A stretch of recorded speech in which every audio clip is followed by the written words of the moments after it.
Imagina un antiguo manuscrito, enterrado bajo el polvo de los siglos, encerrado en una cámara secreta de algún monasterio olvidado.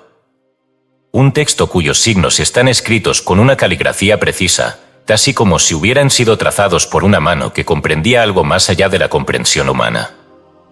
No es un grimorio de magia, ni un pergamino alquímico perdido, sino algo más sutil y peligroso, un conocimiento que alguna vez fue accesible para todos, pero que fue cuidadosamente ocultado para que solo unos pocos lo poseyeran. Los secretos de la prosperidad han sido protegidos con más celo que cualquier otra verdad. No es casualidad. En cada civilización, desde Babilonia hasta nuestros días, quienes comprendieron la verdadera naturaleza del dinero fueron perseguidos o endiosados. Los emperadores de Roma consultaban a sus augures no solo sobre batallas, sino sobre el flujo de la riqueza en sus dominios. Los rabinos del Talmud debatían sobre el equilibrio sagrado entre dar y recibir, mientras que en los templos de Egipto, sacerdotes y escribas estudiaban la relación entre la geometría del universo y la acumulación de bienes. Pero, ¿qué hace que la prosperidad sea un conocimiento tan peligroso? La respuesta es sencilla y, a la vez, aterradora. El dinero no es lo que creemos. No es papel, no es oro, no es siquiera una energía independiente. Es un reflejo de la estructura más profunda de la realidad. Si comprendes cómo se genera la riqueza, comprendes cómo opera el cosmos. Y si entiendes cómo opera el cosmos, te conviertes en su arquitecto. Las escrituras, en todas sus formas, han susurrado este mensaje a lo largo del tiempo, pero la humanidad rara vez ha sabido escucharlo. En el Evangelio de Tomás, uno de los textos gnósticos prohibidos por la Iglesia, se encuentra una frase desconcertante: si sacas lo que está dentro de ti, lo que saques te salvará. Si no sacas lo que está dentro de ti, lo que no saques te destruirá. Este pasaje, interpretado por algunos como un llamado al autoconocimiento, encierra también una verdad oculta sobre la riqueza. Lo que está dentro de nosotros, en nuestra mente, en nuestra conciencia, es la única fuente de creación real. En la Cábala, el concepto de Tikkun Olam habla de la restauración del mundo a través de la corrección del individuo. Para los cabalistas, la pobreza y la riqueza no son más que proyecciones del estado del alma. Si un hombre comprende su lugar en la estructura divina, la abundancia le es concedida naturalmente. Pero si se aleja de ese entendimiento, el universo se vuelve un desierto. No es un castigo, sino una consecuencia inevitable. Sin embargo, la mayoría de las personas nunca han tenido acceso a estas enseñanzas en su forma pura. A lo largo de la historia, los poderosos han aprendido a ocultarlas. Durante la Edad Media, ciertos textos herméticos fueron declarados heréticos y quemados. Las enseñanzas de los rosacruces y los masones fueron distorsionadas hasta quedar reducidas a mitos. Lo que antes era conocimiento disponible solo para la élite del sacerdocio, se convirtió en el fundamento del poder financiero moderno. En el siglo XXI, la estructura no ha cambiado. El 1% que controla el mundo no es más inteligente ni más hábil que el resto, sino que ha comprendido principios que la mayoría desconoce. La neurociencia moderna ha comenzado a tocar los bordes de este misterio. Estudios en física cuántica han revelado que el observador altera lo observado, el pensamiento influye en la materia, de manera literal. Si una partícula subatómica responde a la conciencia de quien la observa, ¿qué podemos decir de los eventos de nuestra vida cotidiana? En su obra El Kybalión, un texto atribuido a Hermes Trismegisto, se enuncia el primer principio hermético: el universo es mental. Todo lo que existe primero fue concebido en la mente de alguien. El dinero no es la excepción. Es por esto que las religiones han insistido en la fe como un principio de poder. No se trata de una idea abstracta, sino de un mecanismo real. Cuando Jesús dijo: si tienes fe del tamaño de un grano de mostaza, le dirás a esta montaña, muévete, y se moverá, no hablaba en metáforas. Estaba describiendo la misma mecánica que los físicos cuánticos descubrieron siglos después. La certeza absoluta en una realidad futura es la única fuerza capaz de manifestarla. Y aquí radica el gran engaño que ha esclavizado a la humanidad por milenios. Nos han hecho creer que la riqueza es externa, que depende de factores fuera de nuestro control. Nos han dicho que la prosperidad es un asunto de suerte, de linaje, de herencia, de educación. Pero la verdad ha estado ante nuestros ojos desde siempre. El dinero es un producto del pensamiento. No del pensamiento superficial, no del deseo, sino de la convicción absoluta. Los antiguos alquimistas buscaban la piedra filosofal, el elixir que convertiría cualquier metal en oro. Pero los grandes iniciados sabían que la verdadera transmutación no era física, sino mental. Quien comprendía el principio, ya no necesitaba oro, porque todo lo que tocaba se convertía en riqueza. Esta es la esencia de lo que nos han ocultado. Esta es la razón por la cual ciertos libros han sido prohibidos, ciertas ideas han sido ridiculizadas y ciertos conocimientos han sido perseguidos. Porque un hombre que comprende la verdadera naturaleza del dinero es un hombre libre. Y un hombre libre es lo único que el sistema no puede tolerar. A lo largo de este libro, exploraremos textos que han sido enterrados en la historia, palabras que fueron silenciadas porque su poder era demasiado grande. No se trata de supersticiones ni de fantasías esotéricas, sino de principios universales que han sido conocidos por todas las grandes civilizaciones. Revelaremos cómo los sabios antiguos comprendían el flujo del dinero, cómo las grandes fortunas han sido construidas bajo leyes que la mayoría ignora, y cómo puedes utilizar este conocimiento en tu propia vida. No es casualidad que hayas llegado hasta aquí. Nada lo es. La pregunta no es si este conocimiento cambiará tu vida, sino si estás preparado para comprenderlo. Porque una vez que veas la realidad por lo que es, nunca más podrás regresar a la ilusión en la que has vivido hasta ahora. La puerta está abierta. La decisión de cruzarla es tuya. El arte secreto de atraer riqueza ilimitada. Escrito por Escucha tu subconsciente. Todos los derechos reservados.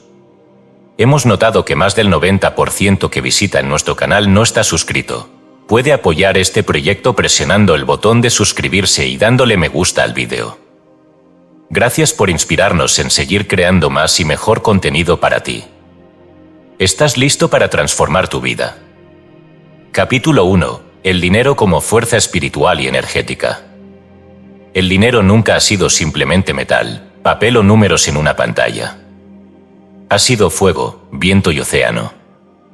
Se ha movido como las mareas y ha desaparecido como el agua entre los dedos de aquellos que nunca entendieron su naturaleza. En su esencia más pura, el dinero es un flujo, una vibración que atraviesa la vida humana, transformándola o destruyéndola según la voluntad de quien lo invoque. Desde tiempos antiguos, las civilizaciones lo han tratado como algo sagrado.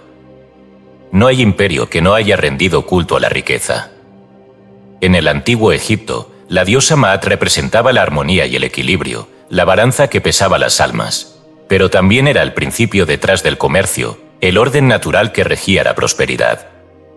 En la India, Lakshmi, la diosa de la fortuna, no era simplemente una deidad de la abundancia material, sino la encarnación de la energía vital en su estado más expansivo. Y en el Génesis, incluso antes de que el hombre fuera expulsado del Edén, el oro ya estaba allí. Mencionado como un elemento de la creación, el oro de aquella tierra es bueno, Génesis 2 y 12. El dinero es movimiento. Su verdadero poder no está en su acumulación, sino en su circulación, del mismo modo en que la energía vital, el chi, en la filosofía china, solo otorga salud cuando fluye sin obstrucciones. Cuando el dinero se estanca, pierde su poder, se pudre, se convierte en una maldición en lugar de una bendición. Esta es la paradoja que tantos han ignorado en su búsqueda de riqueza. El que se aferra demasiado, el que aprieta el puño con miedo, termina perdiéndolo todo. Pero, si el dinero es energía, entonces no se obtiene solamente a través del esfuerzo físico. Durante siglos, las masas han sido programadas para creer que la riqueza es fruto exclusivo del sudor y la fatiga, mientras que los iniciados en las antiguas escuelas de conocimiento sabían algo muy distinto. El dinero es atraído, no perseguido. Jesús lo insinuó cuando dijo, aquel que tiene, se le dará más, pero aquel que no tiene, aún lo que tiene le será quitado. Mateo 25, 29. No era una ley de injusticia, sino de resonancia. Quien emite la frecuencia de la abundancia, genera más abundancia. Quien vibra en la carencia, no puede más que atraer más carencia. Aquí es donde la ciencia contemporánea comienza a rozar lo que los místicos sabían desde hace milenios. La mecánica cuántica ha demostrado que el observador influye en lo observado, que la realidad no es fija, sino moldeable según la expectativa y la intención. El famoso experimento de la doble rendija mostró que las partículas pueden comportarse como ondas o como materia, dependiendo de la conciencia que las observe. ¿Y qué es el dinero, sino un conjunto de transacciones electrónicas, un cúmulo de acuerdos colectivos basados en la percepción? Si la conciencia puede afectar la materia a nivel subatómico, entonces la realidad financiera de un individuo no es más que una consecuencia de su estado mental. Aquellos que viven en miedo y desesperación, en deuda y angustia, están vibrando en una frecuencia que perpetúa ese mismo estado. Pero aquellos que comprenden el flujo, aquellos que han aprendido a moverse en la danza del dar y recibir sin temor, activan un mecanismo invisible que hace que el dinero llegue a ellos con facilidad. Esto es lo que las élites han sabido desde siempre. No es casualidad que los grandes magnates no piensen en términos de esfuerzo, sino en términos de influencia y energía. Mientras el ciudadano común lucha por cada billete, los verdaderos arquitectos de la economía han entendido que la riqueza se crea primero en la mente. Por eso, en el Talmud se encuentra una enseñanza enigmática: aquellos que buscan el dinero nunca lo encontrarán, aquellos que comprenden su naturaleza no podrán evitarlo. Es aquí donde la historia se une con la práctica. Si el dinero es una fuerza viva, una energía en movimiento, entonces cada persona es, en esencia, un canal de esa energía. Hay quienes actúan como embalses secos y otros como ríos en constante renovación. La pregunta no es cómo ganar más, sino cómo abrir la puerta para que el flujo natural de la abundancia no encuentre resistencia. El secreto es la expansión. Cada vez que una persona actúa desde el miedo, guardando cada centavo con temor, evitando gastar por pánico a la escasez, su campo energético se contrae. Es la misma razón por la que un corazón que deja de latir deja de recibir sangre. Pero cuando se actúa con confianza, cuando se comprende que el dinero es solo una manifestación externa de la energía interna, todo cambia. Esto no significa despilfarrar, sino actuar desde la certeza de que la fuente de la prosperidad es inagotable. Los antiguos alquimistas hablaban de la transmutación del plomo en oro, pero los sabios entendían que la verdadera transmutación era otra, la del miedo en certeza, la de la duda en convicción. El oro no es más que un reflejo de esa transformación. Piensa en las grandes figuras de la historia que han cambiado el mundo con su riqueza. No eran personas ordinarias con temores ordinarios. Eran individuos que habían roto la ilusión de la escasez, que habían comprendido que el dinero no es un fin, sino un medio para canalizar algo más grande. Es por esto que en las enseñanzas herméticas se habla del principio de correspondencia: como es arriba, es abajo; como es adentro, es afuera. Si la mente de una persona está llena de caos, pobreza y limitación, su mundo externo no podrá ser diferente. Pero si la mente está en orden, si la frecuencia está alineada con la prosperidad, la realidad no tendrá más remedio que ajustarse. Todo esto nos lleva a una verdad ineludible: el dinero no es algo que se posee. Es algo que se es. No se trata de cuánto tienes en tu cuenta bancaria, sino de qué tipo de energía portas en tu conciencia. Aquellos que comprenden esto no necesitan perseguir la riqueza los encuentra a ellos. Este es el gran secreto, oculto a plena vista. No es un truco, no es magia, no es suerte. Es la naturaleza misma del universo. El dinero es fuego. Puede iluminar o consumir. Puede dar vida o reducirlo todo a cenizas. Solo quienes comprenden su esencia aprenden a controlarlo en lugar de ser controlados por él. Y ahora, la pregunta es simple: ¿serás el fuego o serás la ceniza? Capítulo 2. Los dioses del oro y la fortuna, mitos, ritos y simbolismo. En cada rincón del mundo, desde tiempos inmemoriales, el oro ha sido más que un metal. Ha sido un reflejo de lo divino, un símbolo de lo inmutable y eterno. Mientras que el hierro se oxida y la madera se pudre, el oro permanece inalterable, resplandeciente, inmortal. No es casualidad que en las civilizaciones antiguas solo a los dioses se les adornara con oro puro, como si este metal llevara consigo una esencia sagrada que trasciende la materia. Pero, ¿por qué? ¿Qué hay en el oro y en la fortuna que lo vincula con lo eterno? Los dioses que gobernaban la riqueza no eran simplemente figuras mitológicas, eran manifestaciones de un principio universal que los sabios de la antigüedad comprendían con claridad. En Egipto, Osiris, el dios de la regeneración, era también el guardián de la fertilidad y la prosperidad, porque la riqueza no es otra cosa que el ciclo incesante de creación y renovación. En la India, Lakshmi es la diosa del oro y la abundancia, pero también del amor y la belleza, porque la verdadera riqueza no es solo material, sino una frecuencia que abarca todo lo que toca. En Grecia, Plutón, el dios de la fortuna, era representado como un ciego, no porque fuera arbitrario, sino porque la riqueza fluye de acuerdo a leyes invisibles que solo quienes las comprenden pueden aprovechar. El dinero ha sido un dios, y como todo dios, exige ritos y ofrendas. Pero estas ceremonias no son las que los supersticiosos imaginan, no se trata de sacrificios o plegarias huecas, sino de actos simbólicos que alteran la conciencia de quien los realiza. Cuando en los templos antiguos se depositaban monedas en los altares de la fortuna, no era para comprar el favor divino, sino para sellar un pacto con la ley del intercambio. Los sacerdotes sabían que todo lo que se entrega con intención regresa multiplicado, porque el universo se rige por la reciprocidad. Este principio se encuentra en todos los textos sagrados, disfrazado de fábulas y metáforas. En la Biblia, la historia del rey Salomón es una de las más reveladoras. Cuando Dios le ofrece concederle cualquier cosa, Salomón no pide oro ni poder, sino sabiduría. Y, paradójicamente, recibe ambas. Porque la riqueza, en su sentido más puro, no es acumulación, sino entendimiento. Quien comprende la naturaleza del dinero, inevitablemente lo atrae. En las tradiciones esotéricas, esta idea es aún más profunda. En la Cábala, el dinero es visto como una manifestación de la luz divina, un reflejo de la energía creadora del universo. Pero esta luz solo puede ser contenida en un recipiente adecuado. Por eso hay quienes, sin importar cuánto dinero posean, lo pierden o lo desperdician, no han construido dentro de sí el espacio necesario para sostenerlo. De nada sirve llenar de agua un cántaro roto.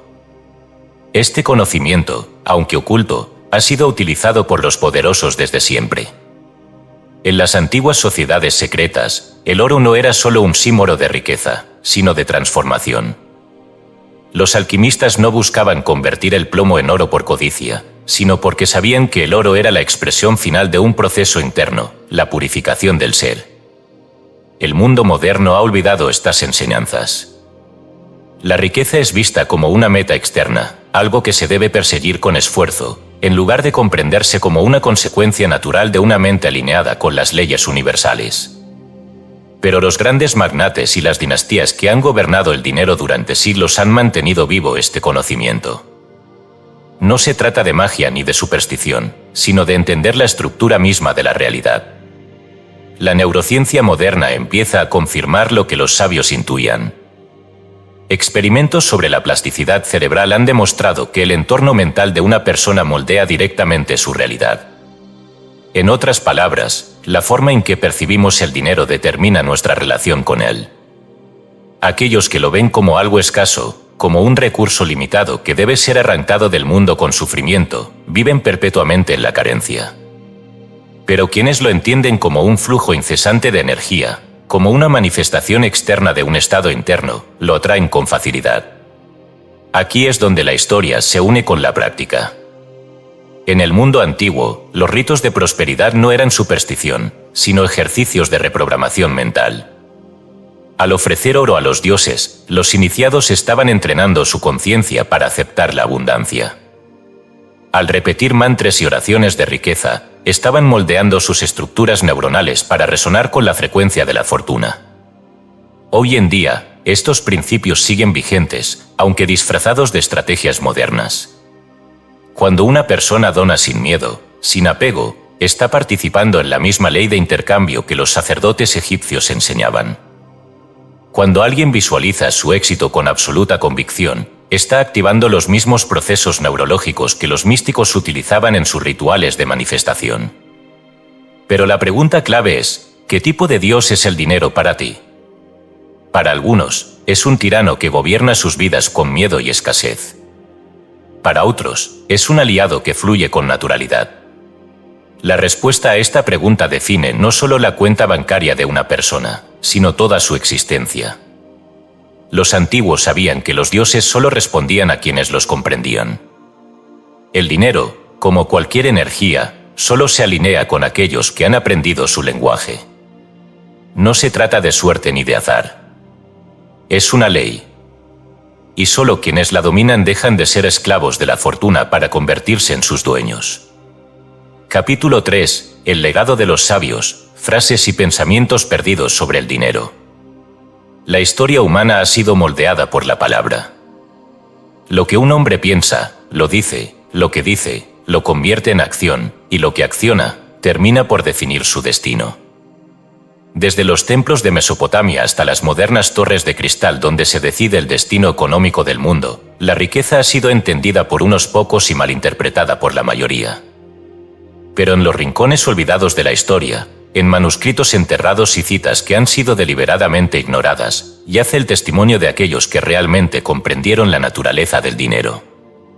Sus palabras no fueron meras observaciones, sino llaves que abren la puerta a una verdad más profunda. El oro, antes de existir en la mano de un hombre, debe existir en su mente. No es casualidad que en el Talmud, los rabinos más sabios hayan sentenciado que la pobreza no es la ausencia de bienes, sino la ausencia de visión. No es la falta de monedas lo que hace a un hombre pobre, sino la falta de entendimiento sobre cómo éstas se mueven. Un concepto similar se encuentra en los textos taoístas. Quien persigue la riqueza la verá huir, pero quien se vuelve un imán para ella la tendrá sin esfuerzo. Es una ley antigua, siempre presente pero rara vez comprendida. La riqueza no es una caza, sino una atracción.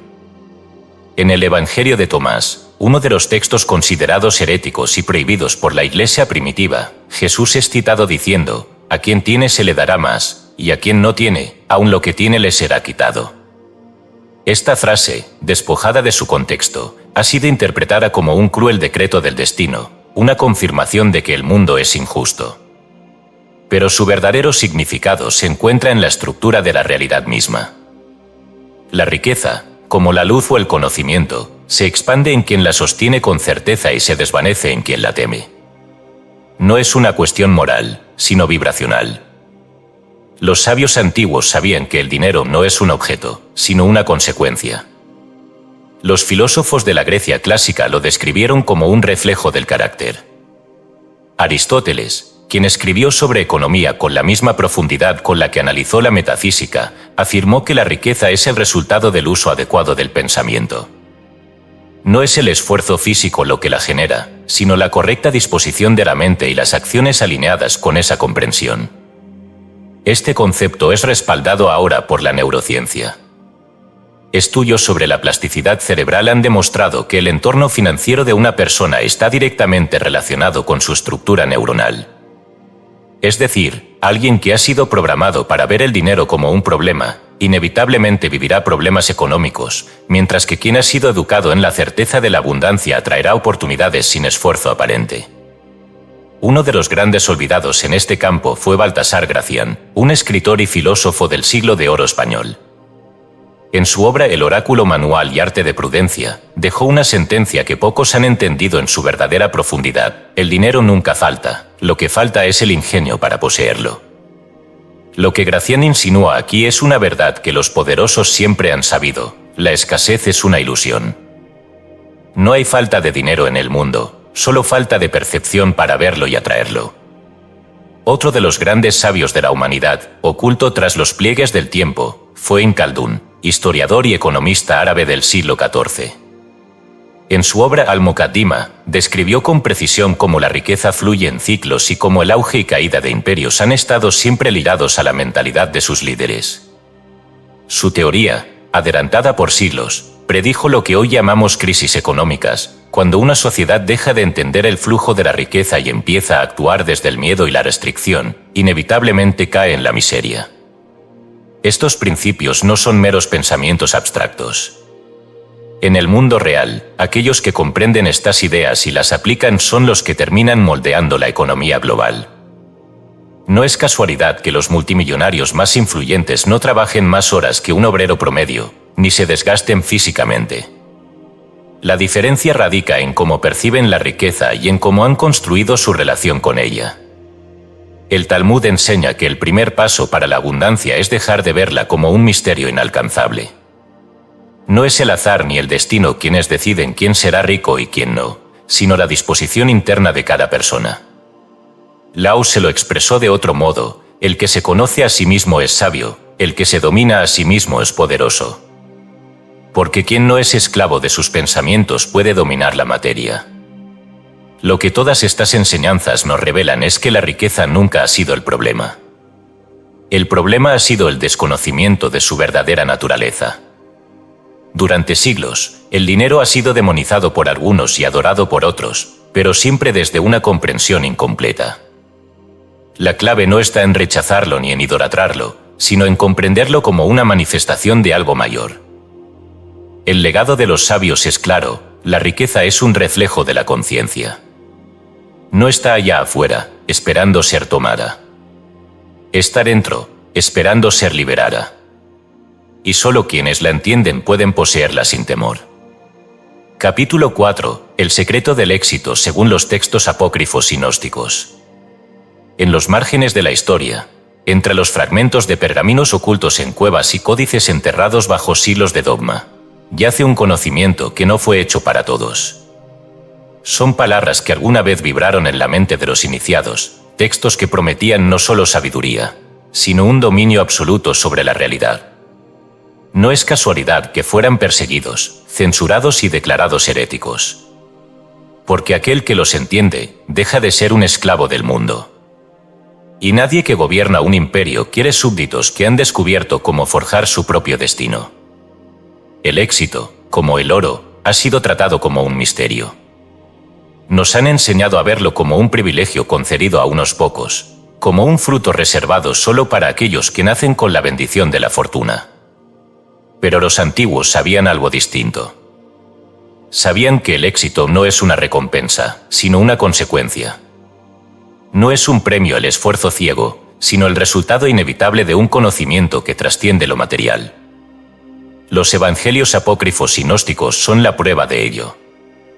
Textos como el Evangelio de Tomás, el Evangelio de Felipe y el Evangelio de la Verdad revelan verdades que las versiones oficiales de la historia han tratado de borrar.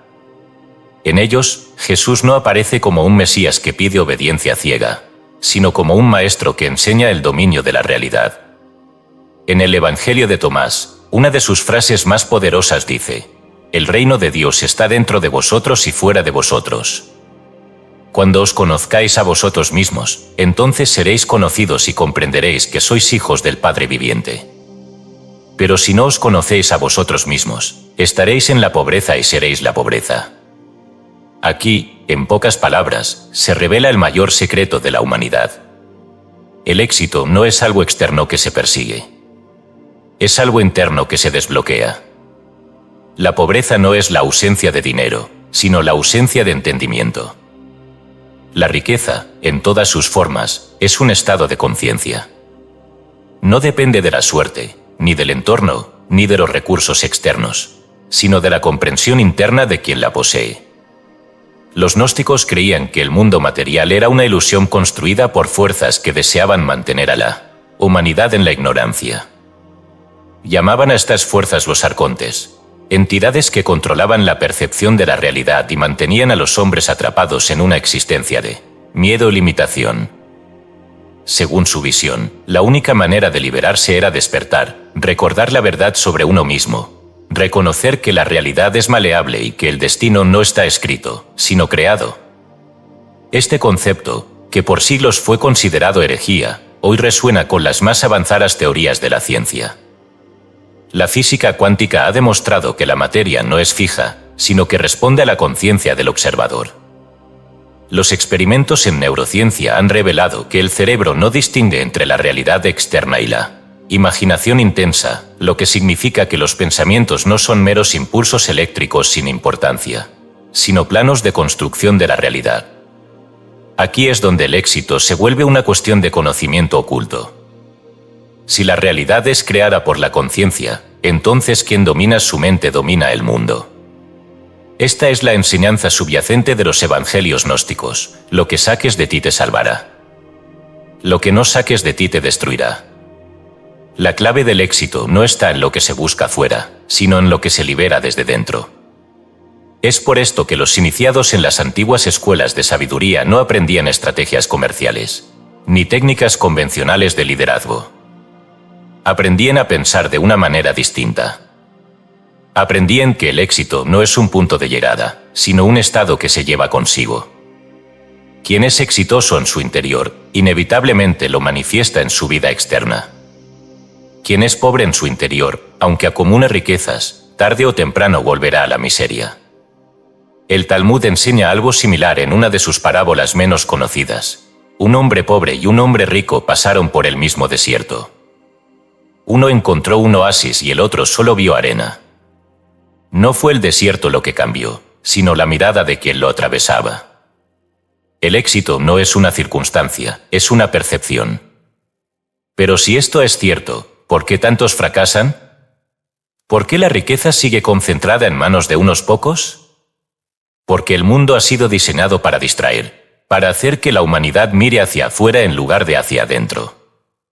La sociedad nos entrena para buscar validación externa, para medir el éxito con métricas impuestas, para seguir caminos trazados por otros. Pero aquellos que realmente logran trascender, los que construyen imperios, son los que han aprendido a crear su propia realidad. Esto no significa que el esfuerzo no sea necesario, ni que el trabajo no tenga valor. Significa que sin una base interna sólida, todo esfuerzo es en vano. Es como sembrar semillas en tierra infértil. Puedes regar y trabajar la tierra con todas tus fuerzas, pero si la semilla no está en el suelo adecuado, jamás crecerá. El mensaje de los textos gnósticos no es que el éxito es fácil, sino que es inevitable para quien comprende su naturaleza. No es cuestión de suerte ni de privilegio, sino de conocimiento.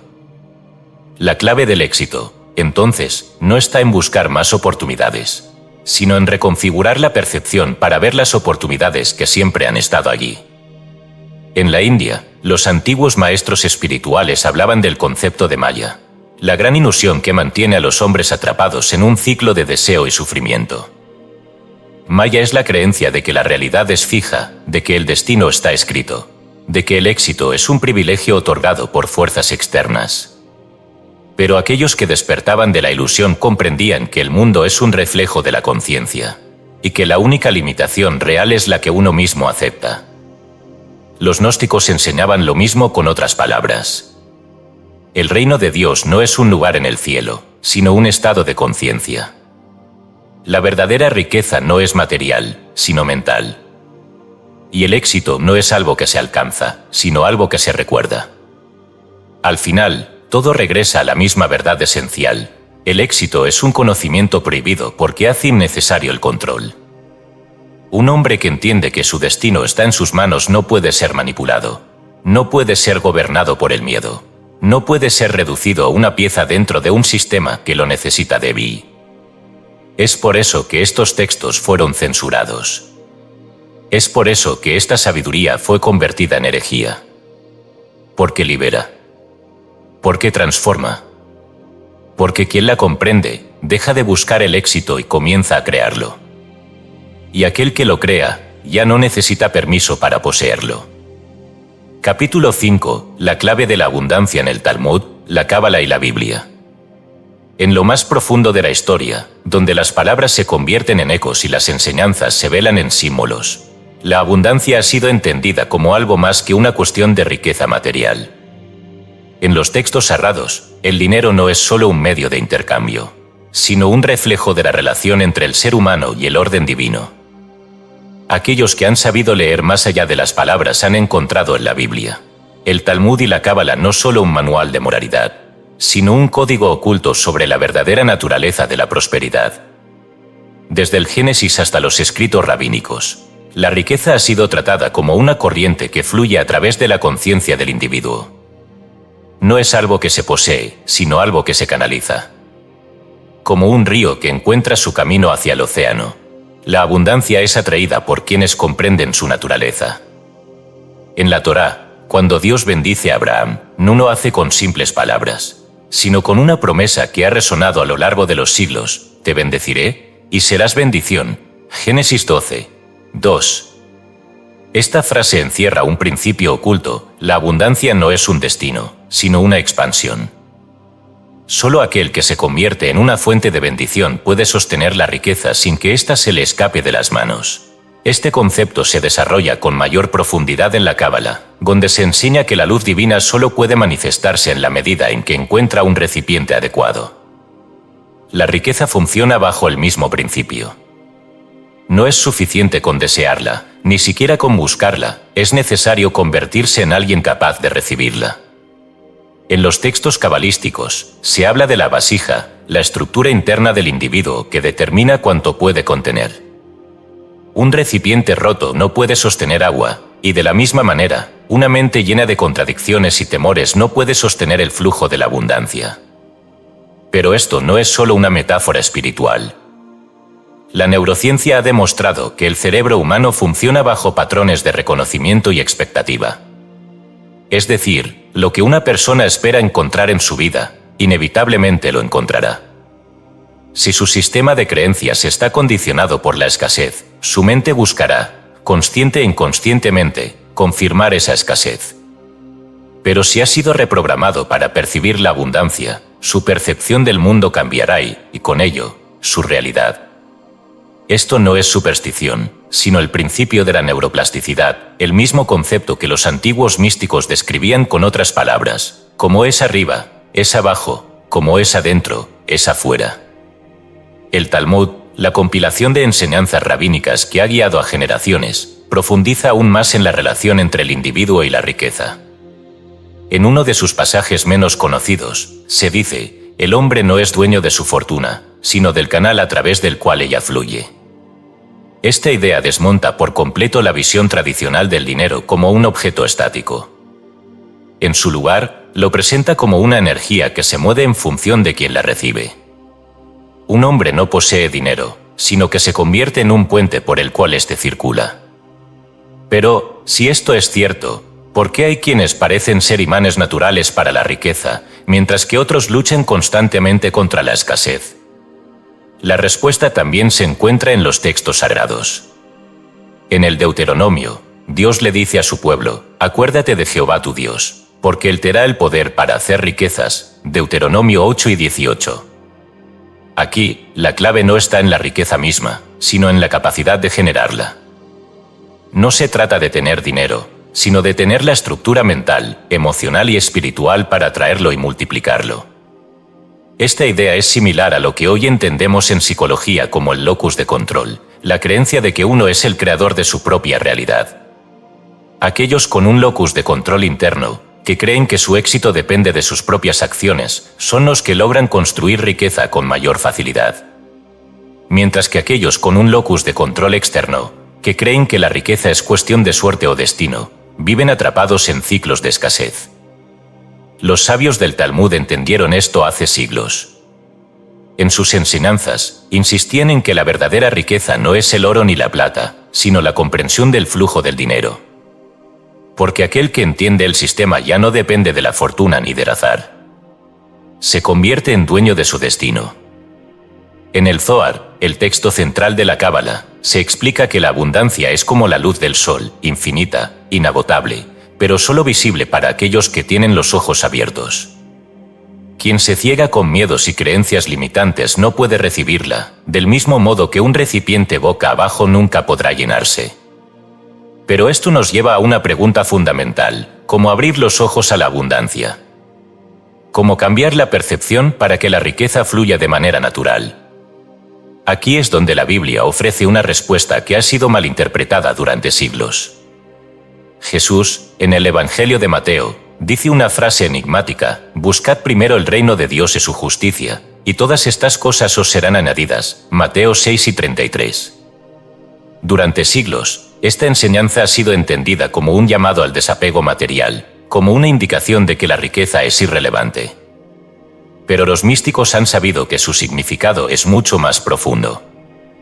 El reino de Dios, en la tradición esotérica, no es un lugar, sino un estado de conciencia. Es la comprensión de que la realidad es moldeable, de que el mundo externo es un reflejo del mundo interno. Aquellos que viven en esta verdad ya no persiguen el dinero, porque saben que éste fluye naturalmente hacia quienes han alcanzado la frecuencia adecuada. Y esta es la clave que las grandes tradiciones han tratado de transmitir: la riqueza no es el fin, sino el resultado de una mente alineada con la ley del universo. Cuando el Talmud dice la bendición del Eterno enriquece, y no añade tristeza con ella, no se refiere a un regalo divino entregado al azar, sino a la comprensión de que la verdadera riqueza es aquella que fluye sin esfuerzo, porque ha sido generada desde una estructura interna estable. Quienes han dominado esta sabiduría, quienes han comprendido que la abundancia no se persigue, sino que se cultiva desde dentro, han trascendido las limitaciones de la escasez. No porque hayan acumulado riquezas, sino porque han aprendido a ser la fuente de ellas. En última instancia, la Biblia, el Talmud y la Cábala nos revelan que el dinero no es una posesión, sino un reflejo. No se trata de cuánto tienes, sino de quién eres en relación con la riqueza. Porque aquel que se convierte en la fuente, nunca más tendrá que buscarla. Y esa, quizás, sea la verdadera promesa de la abundancia. Capítulo 6. Las profecías y advertencias sobre la riqueza en libros olvidados.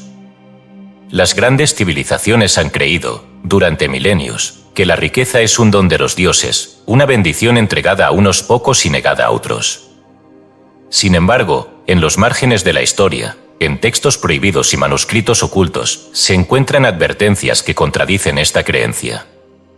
En estos escritos olvidados, la riqueza no es vista como un regalo, sino como una prueba, un fuego que puede purificar o consumir, dependiendo de quien lo sostenga. Desde las tablillas de arcilla de Same hasta los evangelios apócrifos, desde los manuscritos de Qumran hasta las visiones místicas de alquimistas y profetas, el mensaje es el mismo: la riqueza es poder, y todo poder trae consigo una responsabilidad que pocos comprenden. Algunos la han usado para construir imperios que han trascendido los siglos, mientras que otros han sido devorados por ella, como Ícaro que, en su arrogancia, voló demasiado cerca del sol y cayó. Uno de los textos más enigmáticos sobre este tema se encuentra en el libro de Enoc, un escrito apócrifo que fue eliminado de la Biblia oficial. En él se habla de los vigilantes, seres que descendieron a la tierra y enseñaron a la humanidad secretos que antes solo pertenecían a los dioses: la metalurgia, la hechicería, el arte de la guerra y también la acumulación de riquezas. Según este texto, la corrupción del mundo comenzó cuando los hombres aprendieron a extraer oro de la tierra, no para honrar a lo divino, sino para engrandecer su propio poder.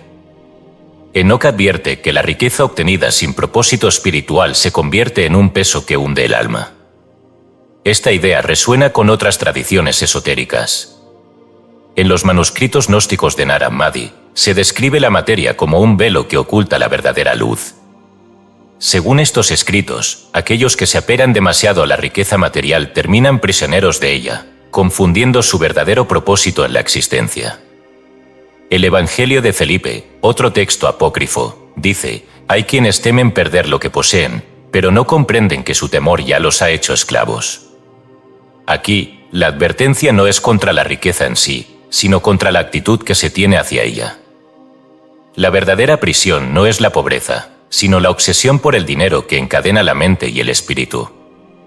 Las advertencias sobre la riqueza no son exclusivas del cristianismo primitivo. En el Talmud, los rabinos discutían sobre la naturaleza del dinero y su influencia en la moralidad. En uno de sus pasajes menos conocidos, se dice: cuando un hombre posee más de lo que necesita, la fortuna le pregunta si es su dueño o su siervo. Esta sentencia encierra una paradoja: la riqueza puede ofrecer libertad, pero también puede convertirse en una jaula dorada. En la filosofía oriental, encontramos una advertencia similar. En el Bhagavad Gita, Krishna le dice a Arjuna que el deseo insaciable de riqueza es una trampa del ego, una ilusión que atrapa a los hombres en un ciclo de insatisfacción perpetua. No se trata de rechazar la abundancia, sino de dominarla, de no permitir que se convierta en el único propósito de la existencia. La enseñanza aquí es clara: la riqueza debe ser un medio, nunca un fin. La neurociencia moderna ha comenzado a explicar lo que estos textos antiguos insinuaban. Investigaciones sobre la dopamina han demostrado que el cerebro humano está diseñado para buscar recompensas, pero que estas recompensas pierden su valor si se convierten en una obsesión. Se ha observado que quienes acumulan riqueza sin un propósito más grande terminan cayendo en patrones similares a los de la adicción. Cada nueva ganancia se siente vacía, cada triunfo financiero exige otro mayor, hasta que la persona se encuentra atrapada en un ciclo de insatisfacción sin fin. Pero si la riqueza puede ser una trampa, ¿qué diferencia a quienes la usan sabiamente de quienes son devorados por ella? La respuesta se encuentra en otro conjunto de textos olvidados: los tratados herméticos. Atribuidos a Hermes Trismegisto, estas enseñanzas sostienen que la clave para dominar la riqueza es el equilibrio. En el Kybalión se dice: todo debe fluir, pues lo que se estanca se corrompe. Aquí encontramos una de las claves más poderosas de la prosperidad: el dinero no es algo que se posee, sino algo que se mueve. Quienes intentan acumularlo sin hacerlo circular terminan siendo arrastrados por él. Los imperios que han entendido esta ley han perdurado, mientras que aquellos que se han aferrado a sus riquezas con miedo han colapsado bajo su propio peso. Este principio se manifiesta incluso en la naturaleza. Los ríos que fluyen con fuerza están llenos de vida, mientras que las aguas estancadas se pudren. De la misma manera, la riqueza que fluye a través de una persona que la usa con propósito se multiplica, mientras que la riqueza que se retiene con avaricia termina perdiendo su valor. Los textos antiguos parecen advertirnos que la riqueza no es buena ni mala por sí misma, sino que actúa como un espejo del alma de quien la posee. En el Evangelio de Mateo, Jesús dice: donde esté tu tesoro, allí estará también tu corazón. Esta frase, lejos de ser un simple llamado a la humildad, es una advertencia sobre el poder transformador del dinero. Si el tesoro de una persona es solo oro, su alma se volverá fría y rígida como el metal. Pero si su riqueza es un reflejo de algo más grande, de un propósito, de una misión, entonces no será el dinero quien la controle, sino ella quien controle el dinero. Las profecías sobre la riqueza han sido ignoradas por la mayoría, porque nos obligan a enfrentar una verdad incómoda: el dinero, al igual que el fuego, puede dar vida o consumir por completo a quien no sabe manejarlo. En los libros olvidados de la historia, las advertencias no están ahí para condenar la riqueza, sino para enseñar a usarla sin ser destruido por ella. El mensaje final de estos textos es claro: la riqueza es una herramienta de transformación, un vehículo que amplifica la verdadera naturaleza de quien la posee. No es el dinero lo que corrompe, sino el miedo, la ignorancia y la obsesión con el poder. Y solo aquellos que entienden esto pueden sostener la riqueza sin que ésta los devore. Capítulo 7. ¿Por qué la pobreza es una ilusión? La psicología de la prosperidad. Imagínate caminando por un desierto interminable. La arena se extiende hasta donde alcanza la vista, y el sol, implacable, quema la piel con su luz ceradora. En tu mano sostienes un recipiente de cristal. Dentro de él hay agua, pero tú, aterrorizado por la idea de que se agote, decides racionarla con extremo cuidado. Un sorbo cada tantas horas, solo lo mínimo para sobrevivir. A medida que avanzas, el agua parece disminuir más rápido de lo que esperabas. Cada gota que bebes te llena de ansiedad, porque cada gota que se va significa que queda menos.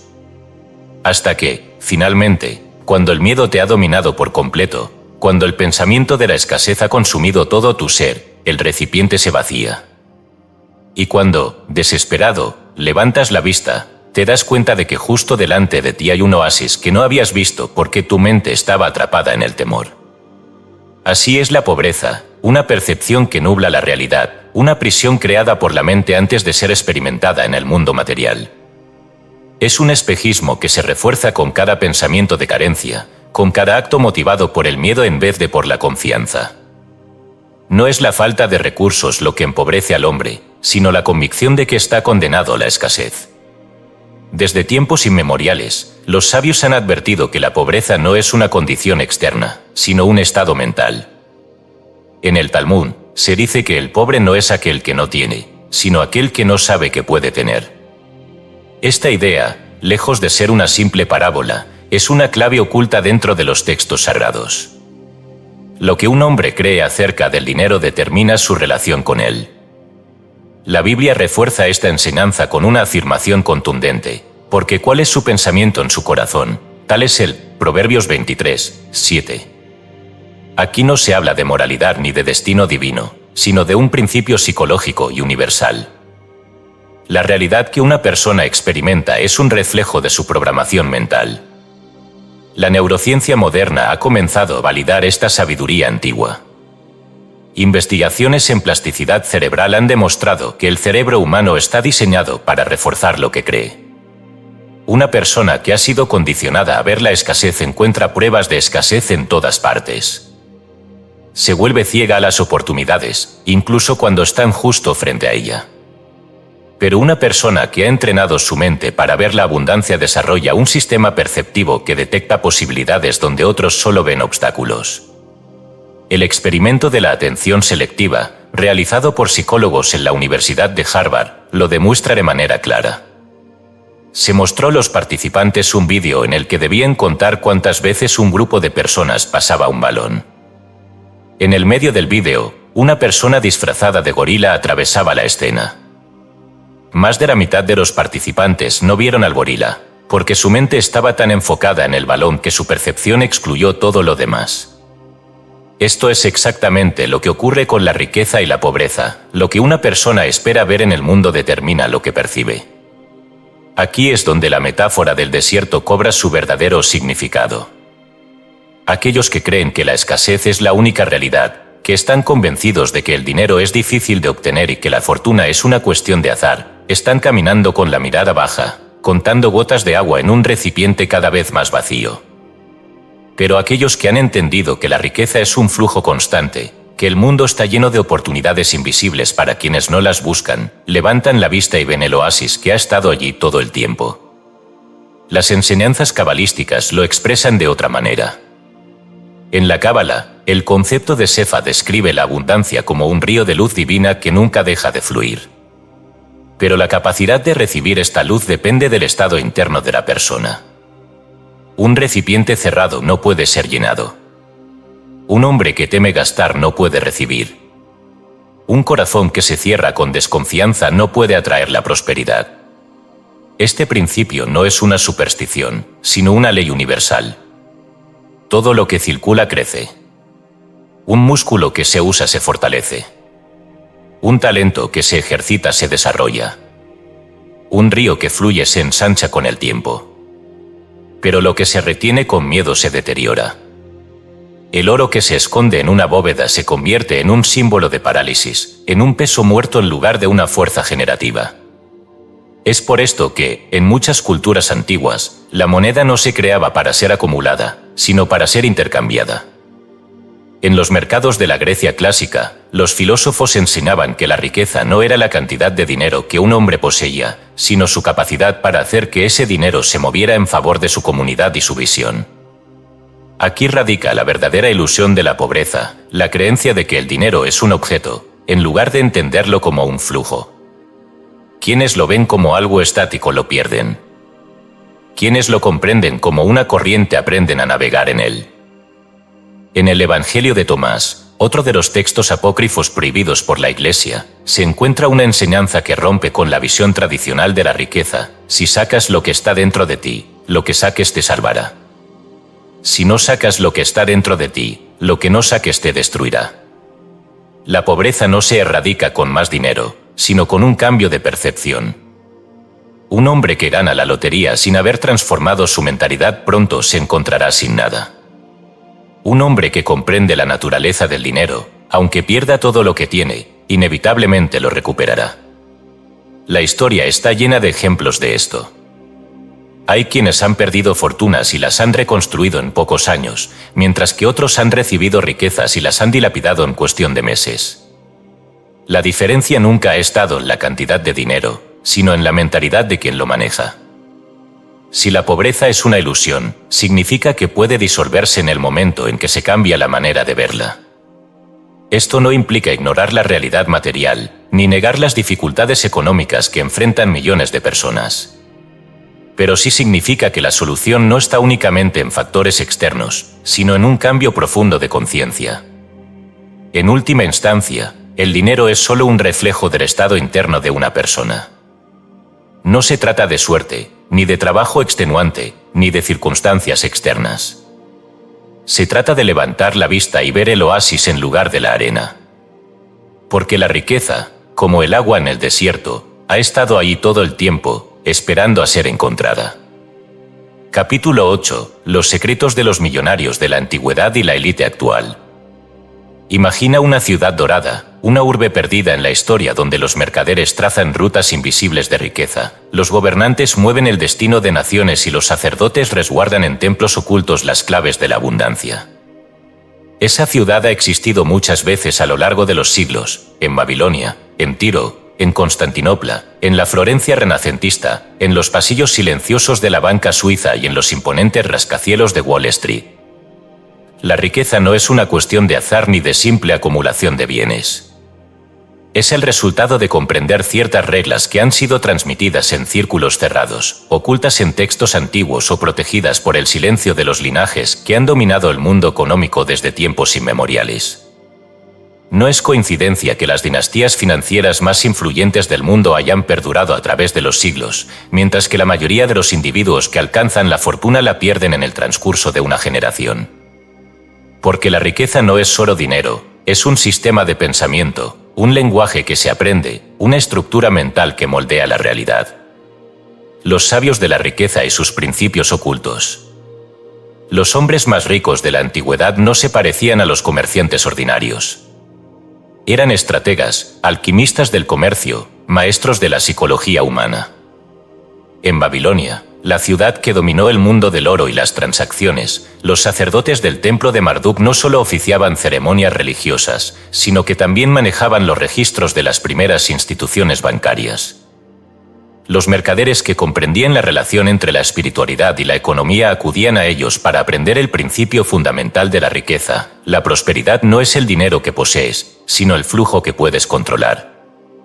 Los fenicios, los grandes navegantes y comerciantes del Mediterráneo, aplicaban otra máxima de la riqueza: el oro se mueve hacia quien lo sabe multiplicar.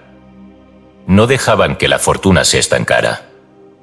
No amontonaban riqueza sin propósito. La reinvertían en rutas comerciales, en redes de influencia, en acuerdos que trascendían su propia existencia. Entendían lo que la neurociencia moderna ha confirmado: el cerebro humano es una máquina de reconocimiento de patrones. Aquellos que han entrenado su mente para ver oportunidades donde otros ven obstáculos pueden prever el flujo del dinero antes de que ocurra. En la Florencia renacentista, los medicinos solo eran banqueros, eran arquitectos del poder. Comprendieron que la riqueza no solo se mide en monedas, sino en conexiones, en influencia, en la capacidad de crear sistemas que generen dinero sin depender del esfuerzo individual. Es la misma estrategia utilizada hoy por las élites económicas. La riqueza se construye a través de sistemas, no de trabajo arduo. El Talmud, una de las fuentes más ricas en sabiduría financiera, afirma: no es más sabio aquel que acumula, sino aquel que sabe hacer que la riqueza trabaje por él. En otras palabras, los verdaderos millonarios, ya sean de la antigüedad o de la actualidad, nunca intercambian tiempo por dinero. Crean redes, mecanismos, estructuras que les permiten expandir su riqueza sin estar encadenados a su creación.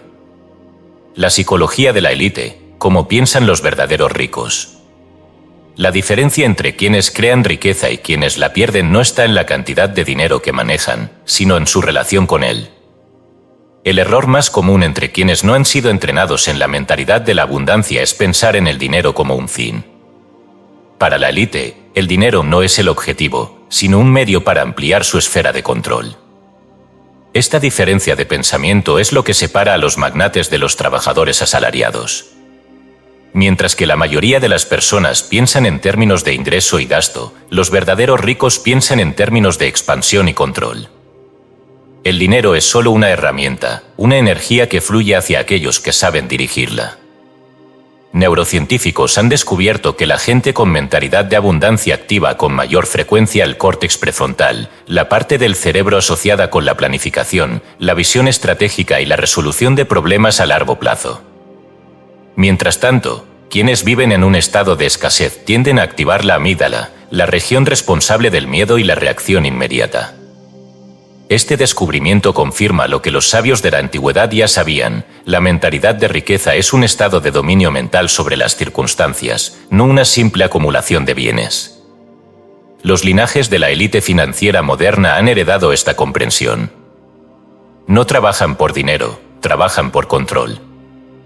No buscan ingresos, buscan activos que generen ingresos. No gastan impulsivamente, mueven su capital estratégicamente para asegurarse de que cada decisión refuerce su posición en el juego de la economía global. El secreto final: el dinero como juego de percepción.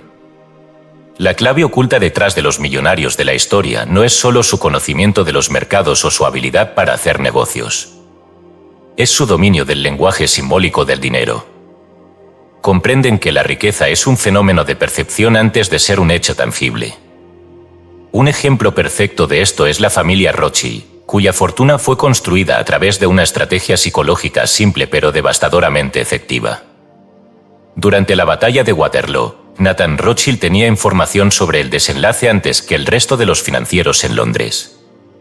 En lugar de anunciar la victoria de los aliados, empezó a vender sus acciones en la bolsa, lo que llevó a otros inversores a hacer lo mismo, creyendo que Napoleón había ganado. Cuando el mercado colapsó, Rothschild compró todo a precios ridículos, asegurándose una de las fortunas más grandes de la historia. Esta historia, más que un simple episodio de astucia financiera, revela un principio más profundo: la riqueza se construye sobre la percepción. Quienes controlan la narrativa del dinero controlan el dinero mismo. La élite actual utiliza estrategias similares. Controlan medios de comunicación, crean tendencias económicas, moldean la forma en que las masas perciben el valor. No dependen de la suerte ni del trabajo duro. Dependen del entendimiento de cómo la mente humana responde a los símbolos de poder y escasez. El legado de los verdaderos ricos. Los millonarios de la antigüedad y la élite actual no son simplemente acumuladores de dinero. Son arquitectos de sistemas, jugadores en un tablero donde las reglas han sido diseñadas para beneficiar a quienes las conocen. Para aquellos que han comprendido estos principios, la riqueza deja de ser un misterio. Se convierte en una consecuencia inevitable de la mentalidad correcta, de la estrategia adecuada, de la capacidad de ver más allá de lo inmediato y jugar el juego de la economía con la mirada puesta en el largo plazo. Al final, la verdadera diferencia entre los ricos y los pobres no está en la cantidad de dinero que poseen, sino en la forma en que lo entienden. La historia nos ha mostrado que la fortuna favorece no a los más inteligentes ni a los más trabajadores, sino a los que han aprendido a ver la realidad tal como es: un océano de oportunidades invisibles para quienes no han sido entrenados para percibirlas. El dinero siempre ha seguido a quienes han comprendido su esencia. Y solo quienes dominan su lenguaje pueden moldear el mundo a su voluntad. Capítulo 9. Las sociedades secretas y sus enseñanzas sobre el dinero. La historia de la humanidad es un tejido de hilos visibles e hilos invisibles. Mientras los libros oficiales narran el ascenso y caída de imperios, las revoluciones y los acuerdos comerciales que dieron forma al mundo moderno, hay otra historia que se ha transmitido en la sombra. Una historia de conocimiento velado, de pactos susurrados en templos ocultos, de hombres que han comprendido que el dinero no es un recurso finito, sino una herramienta de poder. A lo largo de los siglos, ciertas sociedades han entendido que el control del dinero es el control del destino. No se trata de conspiraciones burdas ni de fantasías cinematográficas, sino de algo más sutil y efectivo: el dominio del lenguaje del valor, la psicología de la escasez y la abundancia, la manipulación de la percepción colectiva para hacer que el oro fluya en una dirección en lugar de otra. El secreto del dinero, el arte de la ilusión. El dinero, en su forma más pura, es una ilusión compartida. No tiene valor en sí mismo, sino que es una promesa de valor, una idea cristalizada en metales, papel o cifras digitales. Lo que determina su poder no es su existencia, sino la creencia que la humanidad deposita en él. Los alquimistas de la Edad Media buscaban transmutar el plomo en oro, pero los verdaderos iniciados sabían que la alquimia real no era física, sino simbólica. La transformación no estaba en la materia, sino en la mente de las personas. Cuando se aprende a moldear la percepción del dinero, se domina el flujo de la riqueza. Esto es lo que los templarios comprendieron cuando crearon el primer sistema bancario en Europa. No necesitaban oro físico en cada fortaleza, bastaba con que las personas creyeran que su riqueza estaba resguardada y pudiera ser transferida a voluntad. Así nació el concepto del crédito, el principio de que el dinero puede existir más allá de su forma tangible, flotando en un limbo de confianza y deuda. Los francmasones, con su estructura jerárquica de conocimiento progresivo, enseñaban que la verdadera riqueza no está en la acumulación, sino en la influencia. No es aquel que tiene más monedas el que gobierna, sino aquel que puede moverlas sin ser visto. En sus templos, donde la geometría sagrada y los rituales de iniciación preparaban a los adeptos para comprender las reglas ocultas del universo, se transmitía un principio esencial: la riqueza es un reflejo del orden interno del hombre. Este principio, lejos de ser una simple idea esotérica, encuentra eco en la neurociencia moderna.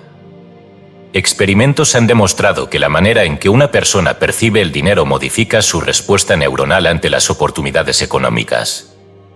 Aquellos que han sido entrenados para ver la riqueza como un flujo, en lugar de como un objeto estático, desarrollan patrones de pensamiento que los llevan a la prosperidad de manera natural.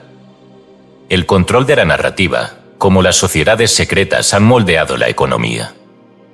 La historia económica del mundo no ha sido escrita por accidentes ni por la simple interacción de la oferta y la demanda. Ha sido dirigida, estructurada y orquestada por aquellos que han entendido que el dinero sigue a la percepción.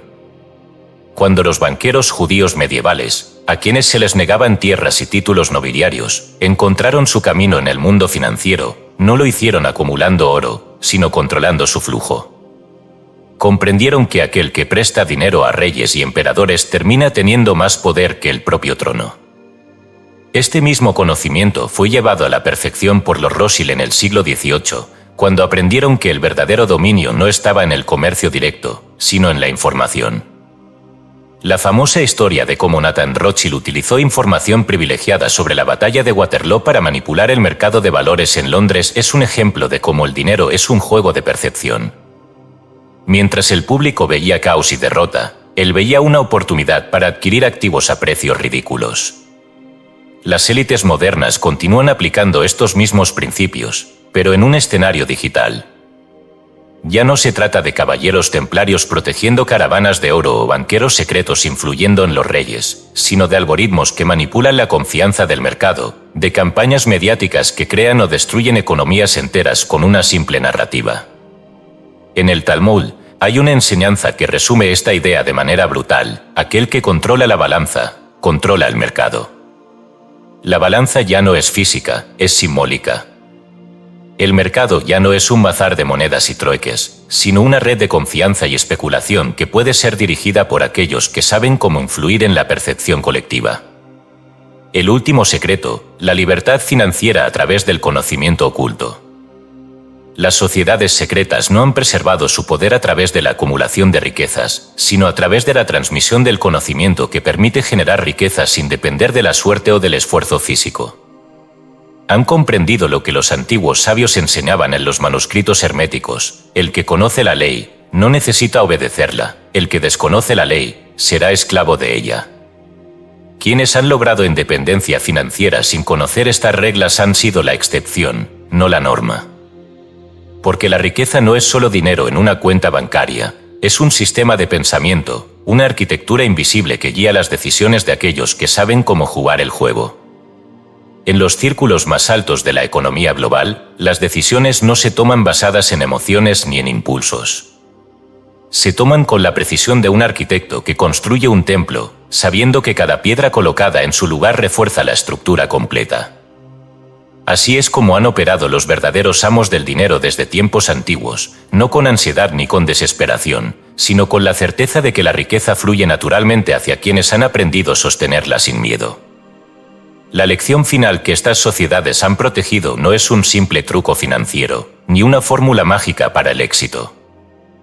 Es un cambio de paradigma, una transformación de conciencia. La riqueza no es una meta a alcanzar, sino una frecuencia en la que se aprende a vivir.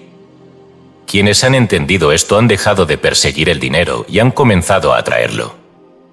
No porque lo deseen, sino porque se han convertido en el tipo de persona que el dinero busca.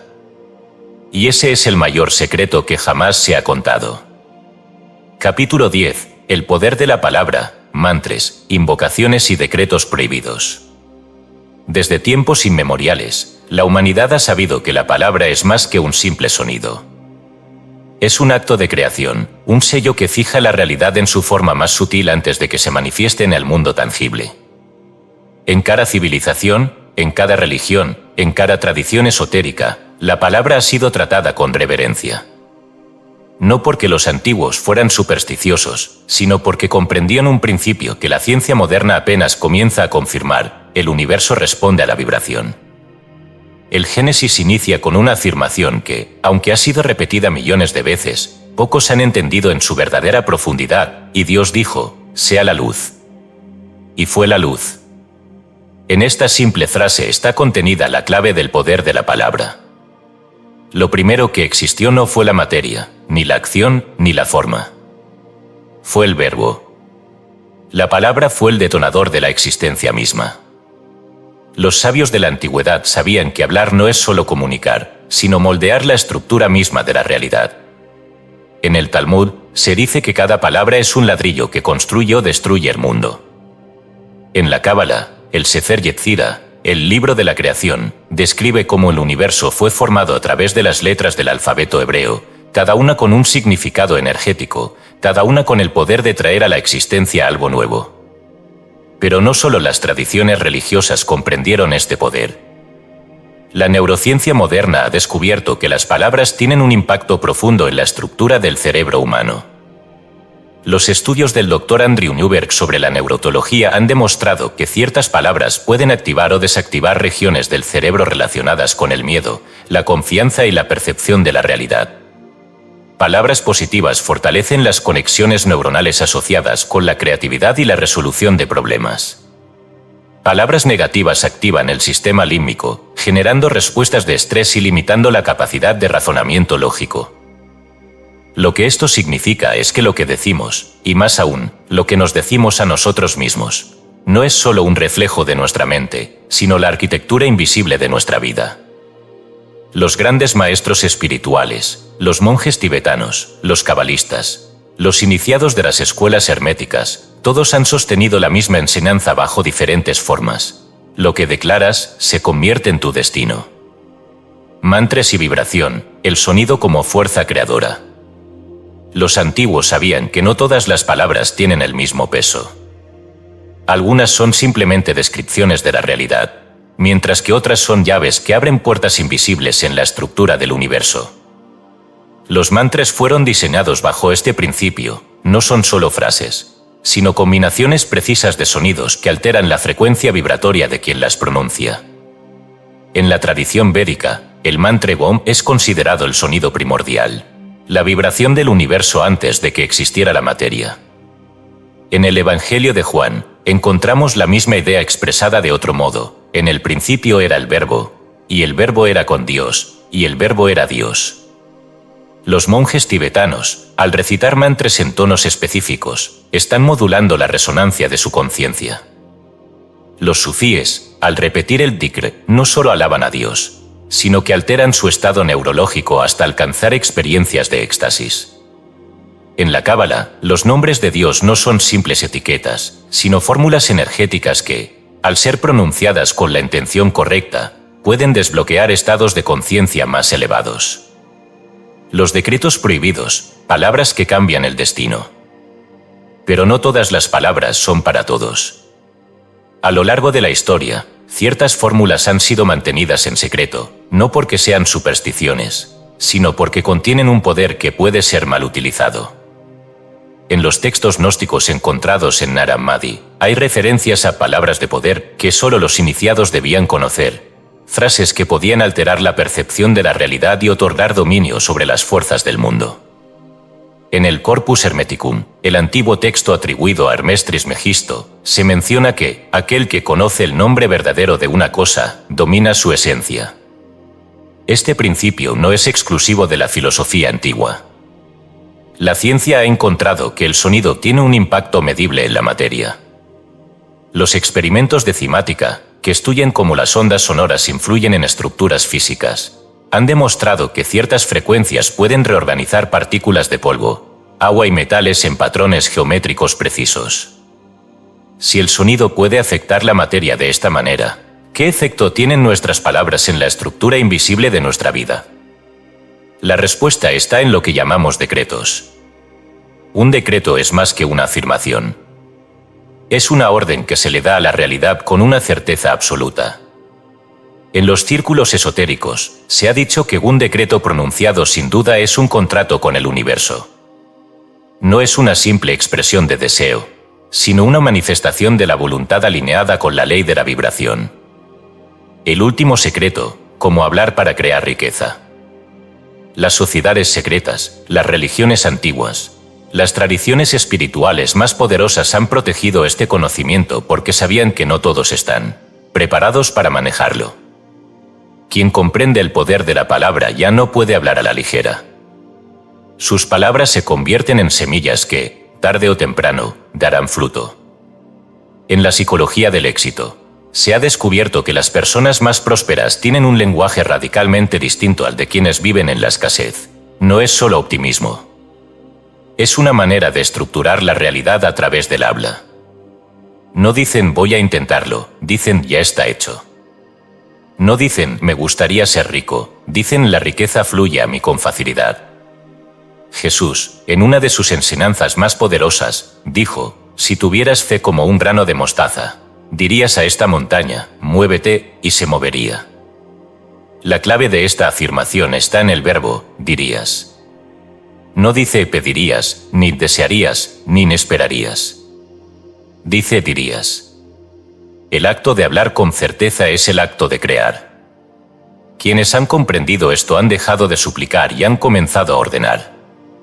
Han dejado de describir la realidad y han aprendido a moldearla con sus palabras. Porque las palabras son vibración, y la vibración es la única fuerza que da forma a lo que llamamos existencia. Y ese es el mayor poder que ha sido ocultado a la humanidad, el poder de hablar con la autoridad de quien ya sabe que todo lo que decreta, tarde o temprano, se convierte en su destino. Capítulo 11. El dinero en los manuscritos de Nag Hammadi y los rollos del Mar Muerto. En los confines del desierto, bajo capas de polvo y siglos de olvido, se encuentran fragmentos de una verdad que alguna vez resonó con fuerza en los oídos de los iniciados. Son textos que no debían ser leídos por todos, palabras que no debían ser pronunciadas por cualquiera. No porque contuvieran dogmas peligrosos o amenazas para la moral, sino porque revelaban un conocimiento que, en manos de aquellos que no comprenden su significado, se convierte en una carga demasiado grande para ser sostenida. Los manuscritos de Nag Hammadi, descubiertos en 1945 en una cueva egipcia, y los rollos del Mar Muerto, hallados en 1947 a orillas del Mar Salado, contienen enseñanzas que desafían las narrativas oficiales del mundo antiguo. Son ecos de una sabiduría que fue apartada, no porque fuera falsa, sino porque confería poder. Hablan de la naturaleza de la realidad, del destino del hombre, del dominio sobre la materia y, entre sus líneas veladas, sobre el dinero y la riqueza. El dinero en la visión gnóstica, un símbolo y una trampa. Para los gnósticos, cuya voz resuena en los manuscritos de Nag Hammadi, el mundo material no es más que una ilusión. Una prisión cuidadosamente diseñada por entidades que llamaban los arcontes, seres cuya misión era mantener a la humanidad atrapada en un ciclo eterno de deseo y carencia. El dinero, según su visión, no era ni bueno ni malo, sino una manifestación de ese mismo entramado ilusorio. En el Evangelio de Felipe, uno de los textos más reveladores de Nag Hammadi, se encuentra una frase enigmática. Quien posee el mundo y no nos rechaza, se convierte en esclavo de él. Pero quien comprende su falsedad y lo usa sin apego, será libre. Aquí, la enseñanza es clara, el dinero no es el problema, sino la identificación con él. No se condena la riqueza, sino la creencia de que ésta define al hombre. Es una advertencia contra la trampa de la acumulación, contra el miedo a la pérdida, contra el apego a algo que, como todo en este mundo, está destinado a fluir. Desde una perspectiva moderna, esta enseñanza encuentra un eco en la neurociencia. Estudios sobre la dopamina y la aversión a la pérdida han demostrado que el cerebro humano está diseñado para aferrarse a lo que posee, incluso cuando hacerlo lo encadena al sufrimiento. Aquellos que temen perder lo que tienen activan regiones del cerebro asociadas con el miedo y la ansiedad, mientras que aquellos que ven el dinero como un flujo que entra y sale con naturalidad activan redes neuronales relacionadas con la creatividad y la expansión. Aquí es donde los gnósticos parecían adelantarse a su tiempo. No rechazaban la riqueza, pero entendían que, si un hombre la persigue sin consciencia, se convierte en su prisionero. No es el dinero el que esclaviza, sino la creencia de que define la existencia. Los rollos del Mar Muerto, economía y espiritualidad en la comunidad esenia. Los rollos del Mar Muerto, en cambio, ofrecen una perspectiva distinta sobre la riqueza. Fueron escritos por los esenios, una comunidad que vivía en los márgenes de la sociedad judía y que practicaba una vida de simplicidad, disciplina y conocimiento secreto. Uno de los fragmentos encontrados en Kundan describe la relación del hombre con sus bienes. El que tiene, reparta sin miedo, pues lo que retiene con temor se convertirá en polvo en sus manos. Aquí encontramos un principio fundamental de la economía esenia: la riqueza no se guarda, se mueve. En su visión, la abundancia era un flujo, un ciclo que debía mantenerse en constante movimiento para evitar que se convirtiera en una carga. Quien acumulaba con avidez terminaba perdiendo lo que más temía perder. Este principio es sorprendentemente similar a lo que enseñan los economistas modernos sobre la velocidad del dinero. Un capital que circula genera más riqueza que uno que se acumula en bóvedas sin ser utilizado. Es la diferencia entre un río que fluye y un estanque que se estanca y se corrompe.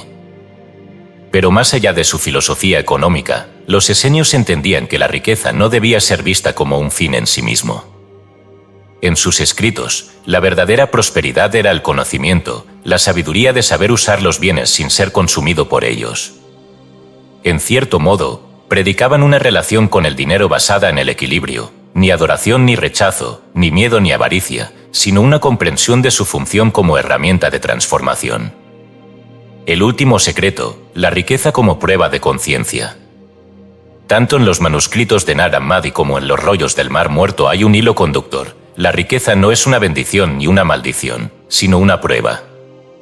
Es un espejo que refleja el estado interno de quien la posee. Si un hombre es esclavo de su miedo, su dinero será una carga. Si es esclavo de su avaricia, su riqueza se convertirá en su prisión. Pero si ha comprendido que el dinero es solo una herramienta en el juego de la existencia, podrá usarlo sin apego, sin angustia, sin ser consumido por él. Esta enseñanza encuentra un paralelo en el Talmud, donde se dice: no es el oro el que pesa sobre el hombre, sino el temor de perderlo. Y también en la psicología moderna, que ha demostrado que las personas con mentalidad de abundancia, aquellas que ven la riqueza como algo que fluye y no como algo que debe ser retenido, viven con menos ansiedad y toman mejores decisiones financieras a largo plazo. La verdadera enseñanza de estos textos olvidados es que la riqueza es solo un reflejo del estado de la mente. No se trata de cuánto se posee, sino de cómo se percibe lo que se tiene. El dinero, como el agua en el desierto, puede ser fuente de vida o de desesperación, dependiendo de quien lo sostiene. En última instancia, la clave no es poseer más, sino comprender que nunca ha sido necesario poseer. Esa es la verdad que los antiguos trataron de preservar. Y es la verdad que, en el fondo, nunca dejó de estar ahí. Capítulo 12. La conexión entre el dinero y la ley del karma. En el centro de la vida humana, entre las corrientes invisibles que rigen la existencia, hay una ley que opera sin excepciones. Una ley que no reconoce rangos ni credenciales, que no se inclina ante la fortuna ni se doblega ante la miseria. Es la misma ley que mantiene a las estrellas en su órbita y hace que el río busque siempre el mar. Se le ha llamado de muchas formas: justicia cósmica, equilibrio universal, destino matemático. Pero en las antiguas escrituras de la India se le dio un nombre que la define con exactitud: karma. El karma no es castigo ni recompensa, ni siquiera es moralidad en el sentido convencional. Es causa y efecto, acción y reacción. No necesita jueces porque se ejecuta por sí mismo. No necesita testigos porque está tejido en la propia estructura de la existencia. Es el eco de cada pensamiento, la sombra de cada acto, el reflejo de cada intención. Y, aunque rara vez se menciona en estos términos, el dinero es uno de los campos en los que el karma se manifiesta con mayor precisión. El dinero como energía en movimiento. El dinero nunca ha sido un objeto estático. Es una corriente que fluye a través de la sociedad, como la sangre que circula en un cuerpo. Cuando se estanca, crea enfermedad. Cuando se mueve con equilibrio, genera prosperidad. Pero lo que determina la dirección de ese flujo no es el azar ni la suerte, sino la vibración de quien lo maneja. Las enseñanzas budistas han señalado durante siglos que cada acción deja una huella en la conciencia del individuo. Siembra una semilla en el campo de su destino. Un acto de generosidad, aunque sea pequeño, altera la estructura de la realidad de quien lo realiza. Del mismo modo, un acto de avaricia, por insignificante que parezca, cambia la forma en que la vida responde a esa persona. En el Talmud, los rabinos enseñaban que la riqueza que se guarda con miedo desaparece y la que se mueve con confianza crece. Esta frase, que parece un simple consejo financiero, es en realidad una formulación precisa del principio kármico del dinero. El miedo a perder es en sí mismo un acto de carencia. La confianza en el flujo es en sí misma un acto de abundancia. La neurociencia moderna ha comenzado a confirmar este principio. Estudios sobre la mentalidad de escasez y abundancia han demostrado que quienes operan desde el miedo a perder dinero toman decisiones más impulsivas, menos estratégicas, y terminan reduciendo sus oportunidades económicas. Mientras tanto, aquellos que ven la riqueza como un flujo natural de intercambio tienden a generar más oportunidades y a expandir sus ingresos sin ansiedad. Este es el karma del dinero en acción. No es un juicio externo ni un castigo divino, sino la manifestación de la relación interna que cada persona tiene con la abundancia. El comercio kármico, lo que se da, se recibe. Desde los textos védicos hasta las enseñanzas de Jesús, hay un principio que se repite una y otra vez con distintas palabras: como siembres, cosecharás. Esta frase ha sido interpretada a menudo en términos abstractos de moralidad, pero su aplicación al dinero es directa y concreta. La riqueza no se multiplica cuando se retiene con avidez, sino cuando se pone en circulación con sabiduría. En la India, los comerciantes de las castas más altas practicaban el dana, un principio de caridad basado en la comprensión del karma. No era un simple acto de generosidad, sino una estrategia de prosperidad. Entendían que cada moneda entregada sin miedo reforzaba su relación con la abundancia y que cada acto de injusticia hacia un empleado o socio creaba un desequilibrio que, tarde o temprano, se manifestaría en sus finanzas. El Evangelio de Lucas recoge una enseñanza de Jesús que encierra este mismo principio: dad, y se os dará, medida buena, apretada, remecida y rebosante darán en vuestro regazo. Esto no es solo una metáfora espiritual. Es la formulación de una ley económica basada en la reciprocidad. En términos modernos, podríamos hablar de la psicología del intercambio. Se ha demostrado que las personas y empresas que operan bajo principios de cooperación, confianza y equidad generan más éxito a largo plazo que aquellas que buscan maximizar sus ganancias a toda costa. La razón es simple: el dinero es una red de relaciones, y cada transacción deja una impresión en esa red. Cuando alguien actúa con integridad en sus negocios, esa vibración regresa en forma de oportunidades inesperadas, alianzas estratégicas y crecimiento sostenido. Cuando alguien traiciona la confianza de otros por ganancias inmediatas, puede parecer que obtiene ventaja a corto plazo, pero está sembrando un desequilibrio que, tarde o temprano, le será cobrado con intereses. El karma financiero no es magia. Es un sistema de causa y efecto que se desarrolla en el tiempo. No hay castigos, solo consecuencias. El secreto final: el dinero como reflejo del alma. Si el karma es la ley de la causa y el efecto, y el dinero es una de las formas más claras en que se manifiesta, entonces la riqueza no es un accidente, sino un espejo.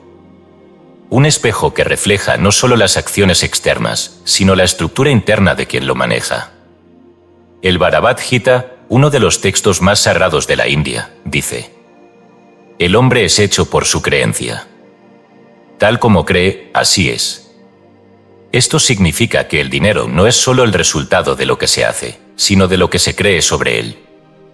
Alguien que, en lo profundo de su mente, piensa que la riqueza es su derecho natural, inevitablemente la atraerá. Alguien que, incluso sin darse cuenta, ve el dinero como algo sucio, difícil o peligroso, encontrará que su vida refleja esa creencia. Este es el último nivel del karma del dinero. Más allá de las acciones, más allá de las transacciones, está la vibración fundamental con la que una persona se relaciona con la riqueza. Las personas que han aprendido a vivir en armonía con la ley del karma financiero han dejado de ver el dinero como un enemigo o como un dios. Lo ven como un río. No lo persiguen, lo conducen. No lo retienen con miedo, lo dirigen con inteligencia. No lo usan con desesperación, sino con intención. Y cuando se entiende esto, la riqueza deja de ser un misterio y se convierte en una consecuencia natural. El karma no perdona ni premia. Solo responde. Y quien aprende a hablar su idioma, ya no tiene que pedir la abundancia. Se convierte en ella. Capítulo 13. El código oculto, los libros sagrados sobre la abundancia. Desde el principio de los tiempos, los libros sagrados han sido considerados guías para la vida, caminos hacia lo divino, depósitos de la sabiduría eterna. Pero, escondidos entre las parábolas, las metáforas y las enseñanzas espirituales, hay códigos que han sido interpretados de maneras erróneas o demasiado superficiales. Uno de esos códigos es el de la abundancia. No se habla solo de la riqueza material, sino del flujo infinito de la energía universal y la manera en que cada persona puede sintonizarse con él. El dinero es un reflejo de la abundancia en el plano material, pero no es su fuente. Es el eco de una vibración que primero debe ser reconocida, entendida y alineada. No es casualidad que, en los textos sagrados de diversas tradiciones, la prosperidad se mencione una y otra vez no como algo que se persigue, sino como algo que se revela. La abundancia no es un objeto que se busca, sino una realidad a la que se despierta. El secreto del Éxodo, la abundancia como liberación. En la historia del Éxodo, el pueblo de Israel vaga por el desierto durante 40 años antes de entrar en la tierra prometida, una tierra que fluye leche y miel. Esta imagen no es solo una promesa material, es un símbolo de la conciencia de la prosperidad. Antes de que los hebreos pudieran entrar en esa tierra, primero tuvieron que dejar atrás la mentalidad de esclavitud. No bastaba con salir de Egipto físicamente, debían salir de Egipto mentalmente. Este es el primer código de la abundancia. Nadie puede recibir lo que no está preparado para sostener. La riqueza no es solo una cuestión de esfuerzo o suerte, sino de transformación interna. Si la mente aún se aferra a la escasez, aunque el dinero llegue, será desperdiciado, mal gestionado o traerá más problemas que soluciones. La neurociencia ha confirmado este fenómeno a través de estudios sobre la disonancia cognitiva. Una persona que no se percibe a sí misma como alguien próspero saboteará inconscientemente cualquier oportunidad de riqueza que se le presente. La historia del maná del cielo refuerza esta enseñanza. Durante el tiempo en el desierto, el alimento caía cada día, pero si alguien intentaba guardarlo para el día siguiente, se corrompía. El mensaje es claro: la abundancia no es algo que se acumula con miedo, sino algo que fluye con confianza. Esta idea se encuentra en el Talmud, donde se enseña que la riqueza es como el agua: quien intenta sostenerla con los puños cerrados, la pierde. Jesús y la multiplicación de los recursos. Uno de los episodios más conocidos de los evangelios es la multiplicación de los panes y los peces. Pero, más allá del milagro, el relato contiene una clave oculta sobre la abundancia. Antes de que el alimento se multiplicara, Jesús hizo algo fundamental: dio gracias por lo que ya había. No se lamentó por la escasez ni pidió más, sino que bendijo lo existente. Aquí se esconde otro código de la abundancia: la gratitud como mecanismo de expansión. No es solo una actitud positiva, es una frecuencia vibratoria que modifica la percepción y la realidad. Estudios en psicología positiva han demostrado que las personas que practican la gratitud de manera constante desarrollan un patrón de pensamiento que las hace ver más oportunidades y sentirse más empoderadas en la toma de decisiones. El problema de quienes buscan riqueza y no la encuentran es que suelen enfocarse en lo que les falta. Pero el acto de reconocer y bendecir lo que ya se tiene es lo que abre las puertas a la multiplicación. No es un truco psicológico, sino una reconfiguración de la conciencia. La cábala y el verdadero propósito de la riqueza. En la tradición cabalística, la abundancia es vista como sefa, un flujo de energía divina que se distribuye en función de la capacidad de recibir. Pero esta capacidad no se mide en deseos o ambiciones, sino en propósito. La cábala enseña que la riqueza sin propósito es un vaso roto, no importa cuánto se vierta en él, siempre se perderá. Este concepto encuentra eco en la ciencia moderna.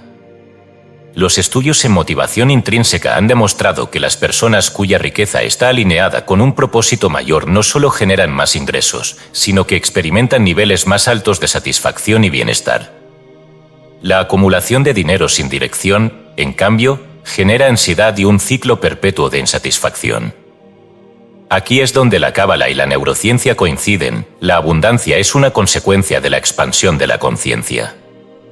No se trata solo de recibir, sino de tener un canal para distribuir lo recibido de manera que mantenga el flujo en movimiento. El Islam y la ley del zakat, redistribuir para multiplicar. En el Corán, la práctica del zakat, dar una parte de la riqueza a los necesitados, no es vista como caridad, sino como una purificación de la riqueza. La enseñanza detrás de esto es que el dinero no es solo un bien personal, sino una energía que debe circular para mantenerse viva. Este principio no es solo espiritual, sino económico. Las economías basadas en el consumo sostenible han demostrado que la prosperidad de una comunidad no depende de cuánto dinero tiene un individuo, sino de la manera en que ese dinero fluye dentro de la sociedad. Cuando la riqueza se distribuye, la economía crece. Cuando se concentra sin circulación, colapsa. Este es otro código oculto de los libros sagrados. El dinero no es algo que se posee, sino algo que se canaliza. Quienes entienden esto dejan de aferrarse a la riqueza con miedo y comienzan a administrarla con sabiduría. El último código, la fe como contrato con la abundancia. En todos los libros sagrados hay un elemento en común cuando se habla de la prosperidad, la fe. Pero no se trata de una creencia ciega, sino de una certeza absoluta de que la abundancia es el estado natural del universo. Jesús dijo: si tuvierais fe como un grano de mostaza, diríais a este monte, muévete de aquí a allá, y se movería. En la cábala, se enseña que el universo está diseñado para responder a la confianza absoluta. Quien duda, cierra el canal. Quien cree, lo abre. Desde la neurociencia, este principio puede entenderse en términos de sesgo de confirmación. Las personas que creen en la posibilidad de la abundancia ven caminos donde otros ven muros. No porque sean más afortunadas, sino porque su cerebro está programado para detectar oportunidades en lugar de obstáculos. La abundancia no es azar ni privilegio, es conocimiento aplicado. Y ese conocimiento ha estado siempre en los textos sagrados, esperando ser descifrado por quienes están listos para verlo. El código de la riqueza nunca ha estado oculto. Ha estado frente a nuestros ojos todo el tiempo. Solo aquellos que lo leen con una nueva conciencia descubren que la abundancia nunca fue un secreto, sino un estado al que siempre se pudo acceder. Capítulo 14. La ciencia del dinero, como la física cuántica explica la prosperidad. La materia, el tiempo, la realidad misma, son ilusiones maleables que responden a principios que apenas estamos comenzando a comprender. Durante siglos, la humanidad ha creído que el dinero es una entidad física, una acumulación de bienes tangibles que existen en función de leyes económicas externas. Pero ¿y si la prosperidad no fuera un fenómeno material, sino un patrón de vibración, y si la riqueza no dependiera de lo que tienes, sino de la frecuencia con la que operas? La física cuántica ha demostrado que el universo no está compuesto de objetos sólidos, sino de campos de energía interconectados. Las partículas subatómicas no tienen una existencia fija hasta que son observadas. Su comportamiento cambia dependiendo de la atención que reciben. Si la materia misma responde a la conciencia, ¿qué significa esto para el dinero? Que no es más que una manifestación de valor dentro de este campo de posibilidades. El dinero, en su esencia más pura, no es un objeto, sino una onda. Es una frecuencia que se mueve a través de la realidad, adoptando distintas formas, monedas, billetes, cifras electrónicas. Pero lo que determina su flujo no es la economía, sino la percepción de quienes lo utilizan. El experimento de la doble rendija y la creación de la riqueza. Uno de los experimentos más famosos de la física cuántica es el experimento de la doble rendija. En él, se descubrió que una partícula puede comportarse como onda o como materia dependiendo de si está siendo observada o no. Cuando no se le observa, la partícula existe en múltiples estados simultáneamente. Pero cuando se le presta atención, colapsa en una realidad definida. Este principio tiene implicaciones profundas para la prosperidad. Si la materia responde a la observación, entonces el dinero, como parte de esa misma estructura cuántica, responde a la conciencia. Quien observa la riqueza como una posibilidad, inevitablemente la colapsa en su realidad. Quien observa la escasez, colapsa la carencia. El Talmud dice, el mundo es como un espejo, lo que proyectas en él, te lo devuelve. La ciencia cuántica ha confirmado esta idea con precisión matemática. El observador influye en lo observado. En términos de dinero, esto significa que lo que crees sobre la riqueza se convierte en tu experiencia de ella. El campo cuántico y la abundancia. En la física cuántica, existe el concepto de superposición, donde una partícula puede existir en múltiples estados al mismo tiempo hasta que se elige uno.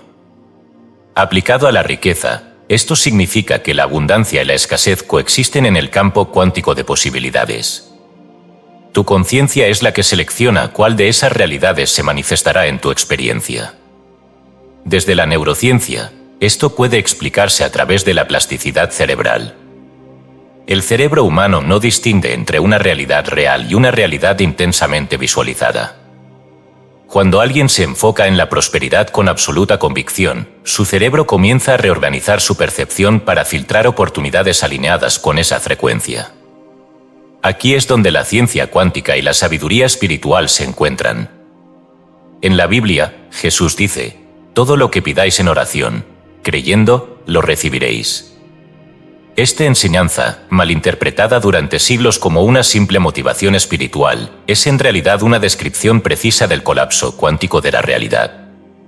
No se trata de pedir con duda, sino de creer con certeza. El dinero como energía en movimiento. Si el universo es vibración, y el dinero es parte de ese universo, entonces el dinero es una frecuencia, no un objeto. En la Cábala, se habla de Sefa, el flujo inagotable de la abundancia. No se trata de obtener riqueza, sino de alinearse con su flujo natural. El dinero sigue las mismas reglas que la energía. Un río que fluye con fuerza se ensancha con el tiempo, un río que se bloquea se estanca y se seca. Lo mismo sucede con la riqueza. Quienes la retienen con miedo, la pierden. Quienes la dejan fluir con inteligencia, la multiplican. La neuroeconomía ha demostrado que el miedo a la pérdida activa la amígdala, la parte del cerebro encargada del miedo y la reacción instintiva. Cuando alguien toma decisiones financieras desde el miedo, su percepción se estrecha, su creatividad disminuye y su capacidad de ver oportunidades se reduce.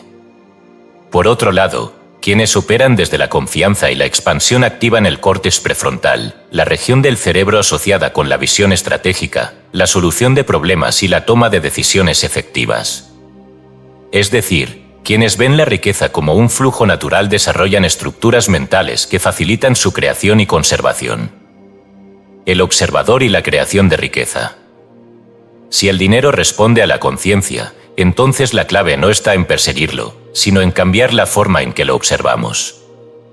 No es casualidad que los multimillonarios del mundo piensen de manera completamente diferente a quienes viven en la escasez. No ven el dinero como algo que debe llegar a ellos, sino como algo que inevitablemente fluye hacia ellos. Esto no es arrogancia, sino alineación cuántica. La frecuencia de la certeza colapsa la realidad deseada en el plano material.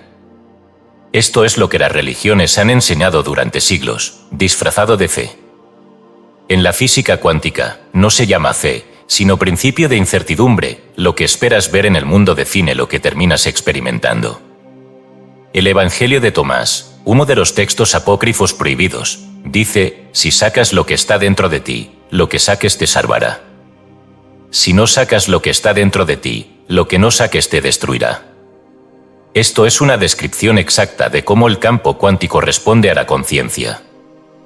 Lo que hay en tu interior determina lo que se manifiesta en el exterior.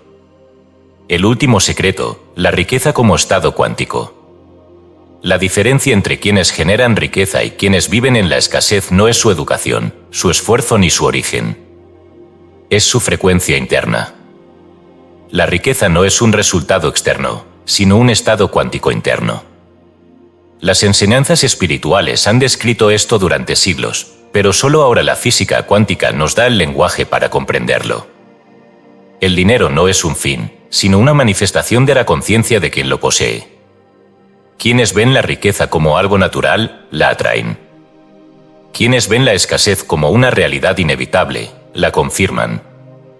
El universo no responde a la necesidad, sino a la vibración. Y cuando una persona aprende a sintonizarse con la frecuencia de la abundancia, el dinero ya no es algo que se persigue, sino algo que llega por sí mismo. Capítulo 15. El gran secreto, aplicación práctica del conocimiento prohibido. Existe un hilo invisible que une a los iniciados de todas las épocas. Un conocimiento que ha sido velado con símbolos, resguardado en templos y prohibido en libros que han sido perseguidos, destruidos o confinados al olvido. No porque contuvieran supersticiones, sino porque revelaban una verdad que hacía innecesario el control. La élite que ha manejado el mundo entendió algo fundamental: quien domina la mente, domina la materia. La realidad no es lo que parece. No es un conjunto de hechos inamovibles, ni un destino trazado por fuerzas externas. La realidad es moldeable, y su estructura responde a la conciencia de quien la observa. La riqueza, el éxito, la influencia, no son privilegios que se conceden al azar. Son reflejos de una mente que ha aprendido a operar dentro de la estructura oculta del universo. Si hay un gran secreto que se ha transmitido en las sombras es este: el dinero, la prosperidad, la abundancia, son solo manifestaciones externas de una frecuencia interna. No se obtienen persiguiéndolos, se obtienen convirtiéndose en ellos. La llave perdida, la abundancia como estado de ser. Desde los tiempos más remotos, los grandes alquimistas del pensamiento han tratado de transmitir esta verdad de distintas formas. En los textos sagrados, en la filosofía hermética, en las enseñanzas esotéricas de la Cábala, en los principios de la física cuántica, el mensaje es el mismo: el universo no responde a lo que deseas, sino a lo que eres. El Talmud lo expresa con una enseñanza que pocos han comprendido en su verdadera profundidad. Aquel que tiene, se le dará más. Aquel que no tiene, aun lo que tiene le será quitado. A primera vista, esta afirmación parece injusta, casi cruel. Pero cuando se ve desde la perspectiva de la vibración, revela su verdadero significado. No se trata de posesiones materiales, sino de estados internos. Quien vibra en la certeza de la abundancia, inevitablemente la atraerá en todas sus formas. Quien vibra en la escasez, aunque le entregues riquezas, terminará perdiéndolas. La neurociencia ha confirmado esto con estudios sobre plasticidad cerebral y percepción selectiva. El cerebro humano no ve la realidad como un reflejo objetivo, sino como un conjunto de patrones que ha sido programado para reconocer. Una persona que ha sido entrenada para ver oportunidades detectará caminos de éxito donde otros solo ven obstáculos. Una persona que ha sido condicionada a ver carencia, aunque esté rodeada de riqueza, encontrará razones para sentirse pobre. Aquí radica la clave de la aplicación práctica del conocimiento prohibido. La verdadera riqueza no es el dinero, sino la capacidad de generar y sostener la vibración de la abundancia. El código de los iniciados, cómo funciona la creación de la realidad.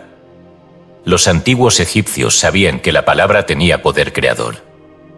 En la mitología egipcia, el dios Ta no forjaba el mundo con sus manos, sino con su mente y su voz. En la Cábala, el Sefer Yetzirah describe cómo las letras hebreas fueron utilizadas como herramientas para dar forma a la existencia. En el Evangelio de Juan, la primera frase es clara y contundente. En el principio era el Verbo, y el Verbo era con Dios, y el Verbo era Dios. Este principio es una constante en todas las tradiciones espirituales. La realidad responde a la vibración. Pero no basta con pronunciar palabras de éxito o riqueza, hay que sostener la frecuencia interna que la respalde. No es repetir una afirmación mecánicamente, sino sentirla como una verdad absoluta, como algo que ya ha sucedido en el campo cuántico y solo está esperando manifestarse. La física cuántica ha demostrado que las partículas subatómicas existen en un estado de posibilidad hasta que son observadas. La realidad no está fijada hasta que la conciencia interactúa con ella. Esto significa que el dinero, la prosperidad, las oportunidades, ya existen en innumerables formas en el campo cuántico. La única pregunta es, ¿estás colapsando la realidad correcta? El error de la búsqueda, ¿por qué perseguir la riqueza la aleja? Uno de los errores más comunes que ha cometido la humanidad es perseguir el dinero como si fuera algo externo, un objetivo separado de la propia esencia. Pero los sabios que dominaron este conocimiento sabían que la riqueza no se busca, se genera desde dentro. Jesús enseñó esto con una frase que ha sido malinterpretada por siglos.